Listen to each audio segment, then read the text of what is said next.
Olá, estudantes de si mesmos! Olha que legal, hein? Achei essa história muito boa, porque nós estamos aqui para isso mesmo, para a gente estudar sobre a gente mesmo. E não é uma coisa muito bacana a gente estudar sobre a saúde, sobre o funcionamento dessa nave aqui através da qual a gente experiencia a vida? Muito bom, né? Então, ter saúde tem esse objetivo, a gente se encontrar, trocar ideias, você aprender sobre como é que seu corpo funciona, por que as doenças acontecem, entender aquele sintoma que você tem para poder conversar com o profissional de saúde que te auxilia, né, que trata você. Porque a saúde, gente, a gente não pode colocar a nossa saúde na mão do outro simplesmente. Trata de mim aí, não vou fazer nada. Isso já era, né? A gente tem que ter a responsabilidade sobre a nossa própria saúde. E para isso, conhecimento é fundamental. E sobre essa lógica que a gente elaborou o Ter Saúde, que é nosso encontro de terça-feira, para falar sobre temas de saúde. Então, todas as suas sugestões são bem-vindas, suas críticas, suas sugestões, escreve aí embaixo o que você está achando, deixa o seu joinha, indica para um amigo, espalha a história, vamos fazer com que mais pessoas pensem sobre saúde. Isso traz saúde para todo mundo, né?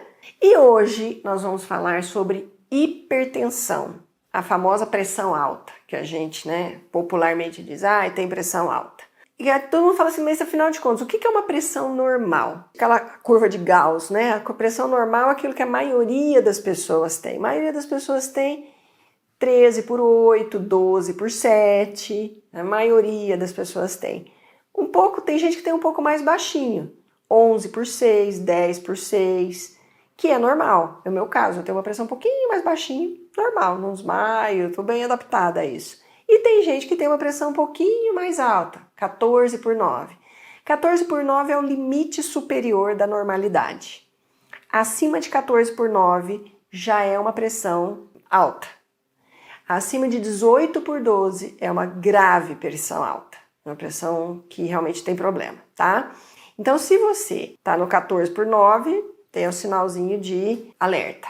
E se você está abaixo de 10/6, também pode ser algum problema, que a pressão baixa demais também não é legal, né? Só que o que mais mata é a pressão alta. Então, a gente vai falar hoje da pressão alta, ok? Fatores que predispõem à pressão alta. Vários, né? Então, vamos começar a listar. Hereditariedade, claro, é um. Então, se seu avô, seu pai, sua mãe, seus irmãos mais velhos têm hipertensão, você pode ter hipertensão. Não significa que você vai ter. Nós vamos ter uma aula sobre genética e epigenética. Fica de olho, aperta o sininho aí para você ser avisado que essa aula é muito legal. Então, se você tem uma família com pressão alta, você tem predisposição, ou seja, pode ser que você desenvolva, mas se você fizer tudo direitinho, você não vai desenvolver. Então, isso é legal. Genética é uma possibilidade e não uma fatalidade. A outra coisa, sobrepeso, obesidade. Claro, por quê? O que é a pressão alta? O nosso coração, ele é uma bomba. E ele bomba para os vasos sanguíneos, né? Se os vasos estão tensionados, então existe uma pressão forte e o coração tem que bombar contra essa pressão forte. Por isso que pressão alta faz mal para o coração. Quando você engorda demais, a pessoa tem acúmulo de gordura, a gordura vai pressionando o vaso e ele pode ir tendo maior pressão por conta do acúmulo ou de gordura ou de água, tá? Por isso que o hipotireoidismo também pode dar pressão alta, porque a mucina se acumula em volta no tecido conjuntivo, em volta do vaso e pressiona o vaso. Então, obesidade é um fator de risco. Sedentarismo. Por quê? Porque fazer exercício físico dilata o vaso sanguíneo, relaxa o vaso sanguíneo e a pressão cai, né? Se a pessoa não faz nada de exercício físico, a tendência, principalmente com a idade, é ir tensionando o vaso e a pressão subir, ok? Estresse. Por que o estresse dá pressão alta? Porque quando a gente está estressado, a gente já falou em aulas anteriores, a gente joga adrenalina no sangue. A adrenalina é o hormônio de lutar ou fugir, é aquele que salva a sua pele. A adrenalina e o cortisol. E a adrenalina faz vasoconstrição.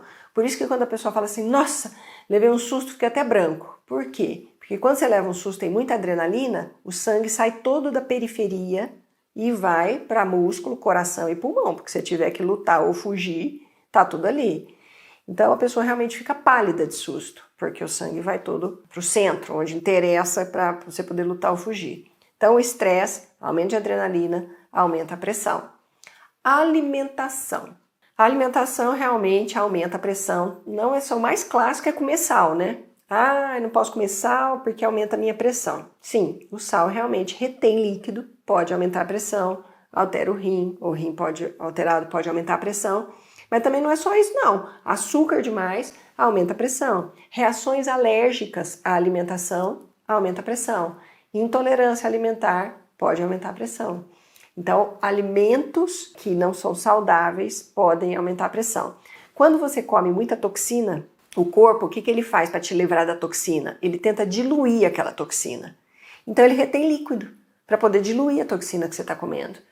Muitas vezes as pessoas têm retenção de líquido e aumento da pressão só por conta de toxina que come. Em vez de comer comida natural, come produtos alimentícios. A gente sempre fala, é muito melhor descascar do que desembalar. Então, se comer comida de verdade, mantém uma pressão boa. Hipotireoidismo, já falei, tireoide funciona pouco, acumula, além de engordar, acumula mucina, retém líquido, e o vaso sanguíneo que está no meio dessa história toda, ele é pressionado e aumenta a pressão. Cigarro é um vasoconstritor, então contrai o vaso sanguíneo, porque o vaso, a hora que o sangue passa, o vaso tem que ter uma flexibilidade de fazer assim, né? Imagina um cano, né? A água, que é o sangue, vai passar por um cano. Se o cano estiver muito rígido, tem que fazer mais força para passar. Se o cano tiver uma elasticidade, né? Ele passa de uma maneira mais tranquila. Então, o cigarro, ele contrai o vaso sanguíneo. O álcool a longo prazo também pode elevar a pressão por intoxicação, que é o que eu já falei, e também por fazer mal para o fígado e para os rins, ok? E problemas renais, e claro, né? Então, os rins, né, são dois, eles produzem substâncias que controlam a pressão, angiotensina, angiotensinogênio. Se a gente tem problemas nos rins, ou por algum problema genético, ou porque tem diabetes, ou porque não toma água, enfim, você pode ter problemas na produção dessas angiotensinas que controlam a tensão do vaso sanguíneo. Então, todos esses motivos, mas você vê que muitos deles são controláveis, né? Muitos deles, se você trata o problema, você baixa a pressão. Então, às vezes, é o que eu sempre digo, onde está o sintoma, nem sempre está a doença. Se você tem pressão alta, claro, você tem que ir no cardiologista, avaliar tudo, mas também vai num clínico geral. Vai numa pessoa que te olha como um todo, né? Para poder ver se outras situações do seu corpo estão causando a pressão. Porque se você só tomar um antihipertensivo, às vezes você não está resolvendo o que está ali causando. A hora que trata as outras doenças, o cardiologista pode até diminuir ou tirar o antihipertensivo. Você vai ficando com a pressão baixa, baixa, baixa, ele mesmo vai avaliar que talvez não precise mais, ou que possa usar uma dosezinha bem pequenininha. Fato é, a hipertensão pode ser secundária a outros problemas de saúde. E pressão alta não deve ser menosprezada, gente. Por quê? Quais são as consequências da pressão cronicamente elevada? O AVC, o que significa AVC? Acidente vascular cerebral, que é o popular derrame, que é uma veinha que estoura na cabeça ou que entope na cabeça. Então tem o AVC isquêmico, que é aquele quando entope a veia e não tem irrigação, ou acontece o contrário, explode a veia na cabeça e existe uma hemorragia, tá? Infarto, né? Porque o coração, coitado, tá ali bombando contra uma pressão mais alta. Então é claro que ele se esforça mais, ele precisa ser melhor oxigenado. Se não tiver ali uma veia entupida, pode ter infarto. E a longo prazo pode ter insuficiência cardíaca, que o coração bate contra uma pressão alta, contra uma pressão alta, ele cansa. E aí ele pode se tornar insuficiente. Pode ter angina, né, que é aquela dor pré-cordial, uma dor no peito, e alteração na visão. Não só na visão, mas nos rins, né? Porque quando você tem uma pressão alta, não é num lugar ou no outro, é no corpo inteiro. Todo o corpo está sob pressão, toda a vascularização do corpo está sob pressão. Então, lugares que precisam de uma irrigação muito delicada, como a visão, os olhos, né, a retina e os rins, vai explodindo esses vasinhos sanguíneos. E aí a pessoa que tem pressão alta pode começar a enxergar mal, ter problema de irrigação ocular e vai perdendo a visão. Ou vai tendo problema de irrigação dos rins e o funcionamento do rim vai deteriorando. E também de má circulação cerebral, o que pode ir levando a microinfartos cerebrais, que às vezes não dá nada no primeiro momento, mas que a longo prazo pode ir tendo uma degeneração cerebral por falta de oxigenação. Lembra que o sangue leva nutrientes e oxigênio para os tecidos. Se ele não chega bem, não chega nutriente, não chega oxigênio. E aí esses microinfartos cerebrais podem ser causas de demência. Vai perdendo a memória, vai funcionando pior o cérebro. Então essas são as consequências da hipertensão não tratada, não controlada a longo prazo. Como é que você evita? Claro que você vai, de novo, né, gente? Sempre eu falo isso. Vai no médico, mede a pressão, vê o que ele acha, tem que tomar remédio, toma. Mas quais as atitudes que você pode fazer para ajudar, né? De repente o médico fala assim, vamos observar, vamos ver como é que evolui, ainda não vou te dar remédio. E aí você pode, primeira coisa, começar a fazer exercício físico hoje, que é caminhar. Não precisa fazer grandes mirabolâncias. Pega um tênis, um short, uma camiseta, sai na rua e vai caminhar. Porque caminhar é um grande vasodilatador. Você transpira, você baixa a retenção de líquido no corpo, o calor é um vasodilatador, o exercício põe seu sangue para circular. Então caminhar meia hora por dia. O ideal, né, gente? Claro, é 1 hora, mas vamos lá. Se você começar a fazer meia, já tô feliz, já tá bom, tá? É muito importante. Sal. Você não precisa tirar completamente o sal da sua comida, desde que você opte por um sal bom. O que é um sal bom? É o sal que a gente chama de integral. É o sal do jeito que ele sai do mar. Por quê? O sal marinho, ou sal integral, é um sal que não só tem sódio, que é o grande vilão para a pressão, é o sódio. O sal marinho tem magnésio, o sal marinho tem potássio. O sal integral ele tem uma série de coisas bacanas. Então, opte por um sal integral e não aquele sal refinado que só tem cloreto de sódio. Ok? Diminua a gordura corporal, ou seja, emagreça. Principalmente se você tiver muito sobrepeso e se você tiver pressão alta por conta disso. Não é uma questão de estética, não é uma questão de ser contra ter sobrepeso, nada disso.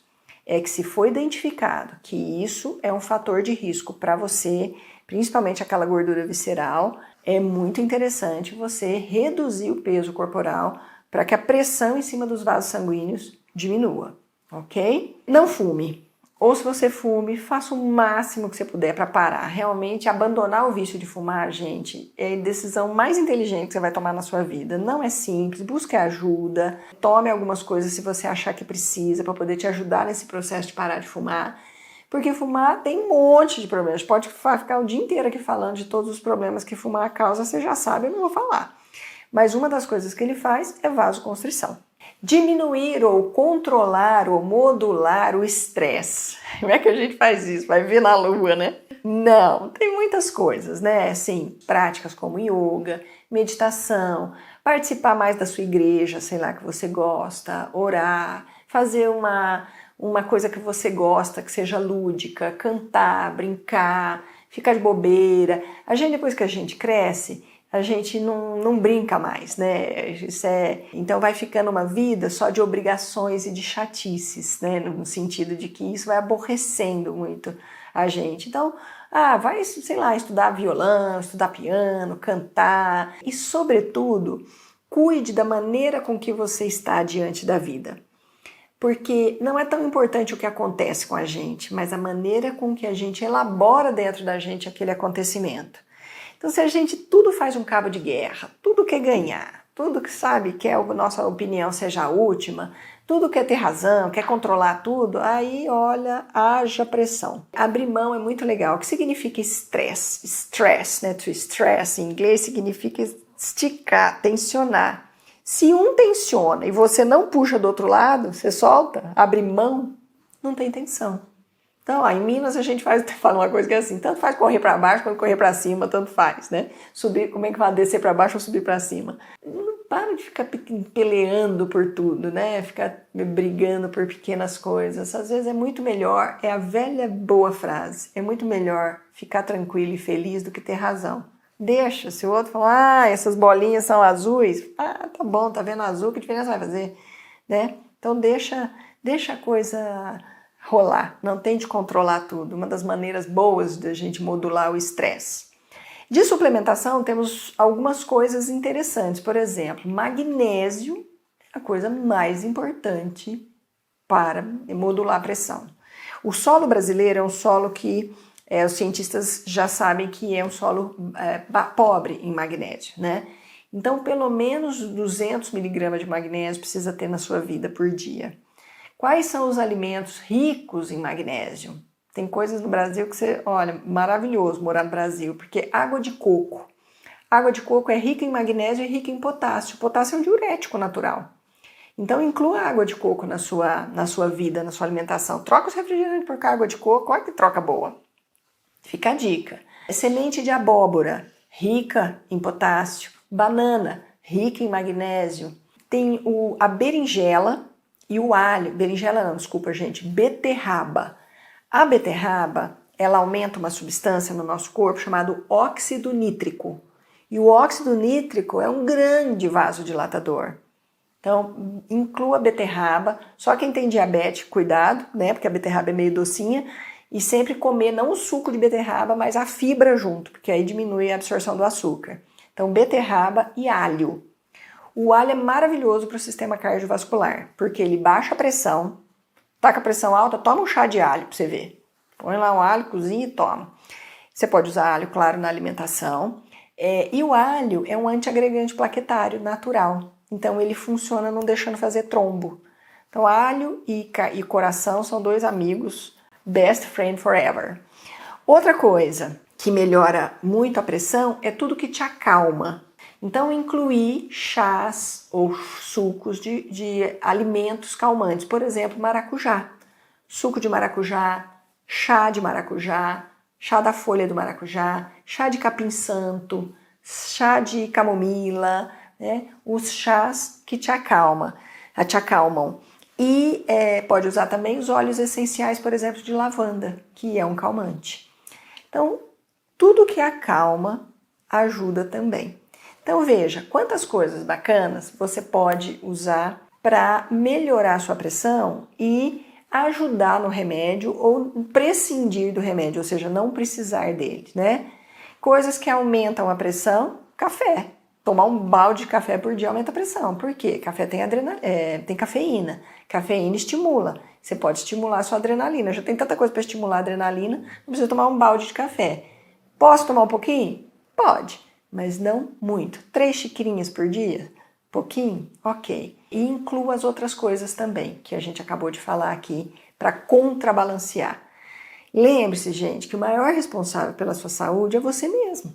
Né? Você pode trocar ideia com o médico, com a nutricionista, com o profissional de saúde que te trata, mas você tem que tomar nas mãos a responsabilidade de cuidar de você mesmo. Né? Você cuida de tanta gente, você cuida da casa, do trabalho, dos filhos, dos outros, e aí cadê você? Às vezes a gente está sempre no último lugar da fila, então vamos nos trazer para o primeiro lugar da fila. Beleza? Então, esse foi o nosso Ter Saúde do dia. Eu espero você na próxima semana.